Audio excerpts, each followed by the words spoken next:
حضرت امام حسین رضی اللہ تعالی عنہ نے بتایا، حضور صلی اللہ تعالی علیہ وسلم رمضان المبارک کے آخری 10 دنوں میں اعتکاف فرمایا کرتے اور فرماتے جس نے رمضان المبارک کے آخری 10 دنوں کا اعتکاف کر لیا ایسا ہے جیسے اس نے 2 حج اور 2 عمرے کیے۔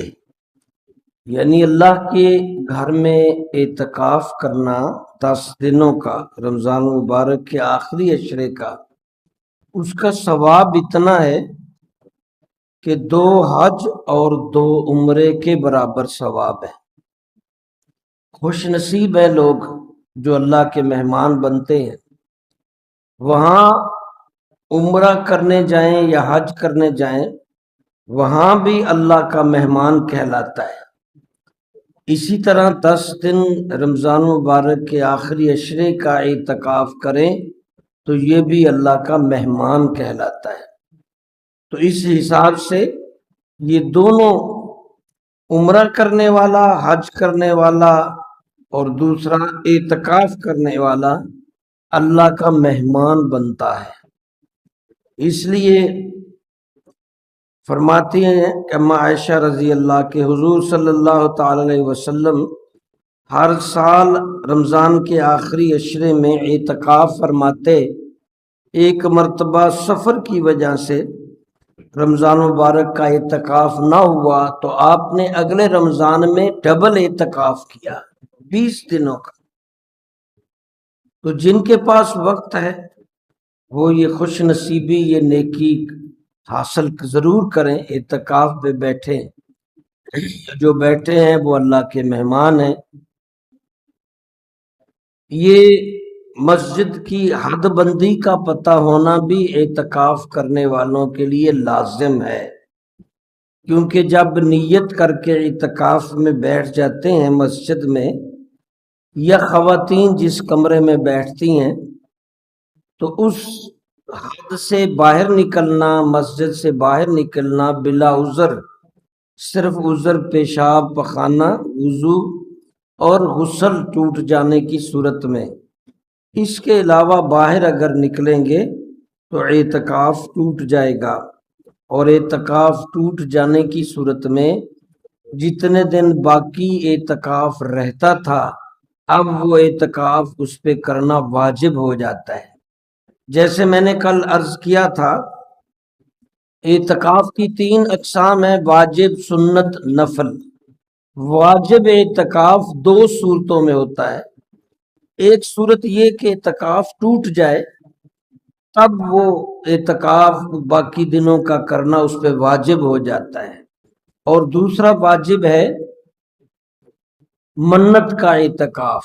کوئی منت مانے گا تو وہ اعتکاف اس پہ اب کرنا واجب ہے۔ 7 روزے بھی شرط ہیں اعتکاف کے ساتھ۔ اگر اعتکاف کے ساتھ روزہ نہیں رکھیں گے تو اعتکاف قبول نہیں۔ اعتکاف کے ساتھ روزہ رکھنا لازم ہے۔ اور یہ سب معلوم ہے کہ سب سے افضل ترین اعتکاف کی جگہ خانہ کعبہ ہے، مسجد نبوی ہے، مسجد اقصی ہے۔ اس کے بعد جو معروف مسجد ہو، اور جو اس کے بعد سب سے بہتر اپنے محلے کی مقامی مسجد میں اعتکاف کرنا ہے۔ علماء فرماتے ہیں اگر کسی مسجد میں اعتکاف نہیں کیا تو اس کا وبال سنت مؤکدہ کے ترک ہونے کا جو گناہ ہے وہ سارے علاقے پر ہے۔ گویا سنت مؤکدہ کفایہ اس کو کہہ لے کہ سارے لوگ اس چیز کا خیال رکھیں، کم از کم کوئی ایک بندہ ضرور مسجد میں بیٹھے اعتکاف پہ، تاکہ سب پہ نہ بیٹھنے کی جو جرم ہے وہ نہ ہو۔ اور اگر کوئی 1 یا 2 چند لوگ بیٹھ جائیں تو سب کے ذمے سے یہ سنت مؤکدہ کفایہ ادا ہو جاتی ہے۔ اب یہ کہ مسجد کی حدود سے باہر نکلنے سے اعتکاف ٹوٹتا ہے۔ مسجد کی حدود کا تعین کا اکثر لوگوں کو پتہ ہے۔ مسجد کی ٹوٹیاں جہاں وضو ہوتا ہے یہ مسجد کے باہر ہے، وہاں بیٹھ کر اگر بات چیت کریں گے، فون سنیں گے، لوگوں سے بات کر لیں گے تو اعتکاف خراب ہو جائے گا، ٹوٹ جائے گا۔